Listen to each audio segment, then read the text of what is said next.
Le livre du ciel, tome 7, 12 février 1906. Les vertus élèvent un mur pour l'âme. Pour l'âme qui vit dans la divine volonté, le mur est sans limite et couronné de ses vertus. J'étais dans mon état habituel. Je me sentais très accablée par la privation de mon Jésus béni. Il vint et me dit : « Ma fille, les vertus d'une créature élèvent pour elle un mur plus ou moins grand. Pour l'âme qui vit dans la divine volonté, le mur est si haut et si large que personne ne peut en connaître les limites.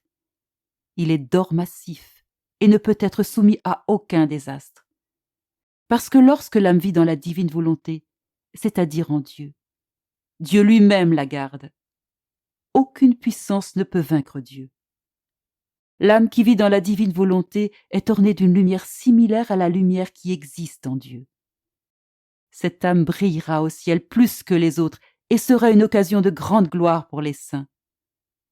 Ma chère fille, pense à l'ambiance de paix dans laquelle baignent les mots « volonté de Dieu ». À la seule pensée de vivre dans cette ambiance, l'âme se sent déjà transformée. Une atmosphère divine l'entoure. Elle sent qu'elle perd son humanité et qu'elle est divinisée.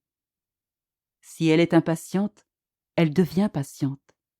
Si elle est orgueilleuse, elle devient humble, docile, charitable et obéissante.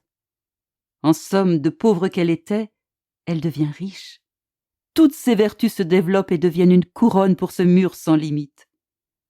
L'âme devient perdue en Dieu, perd ses propres limites et acquiert celle de la divine volonté.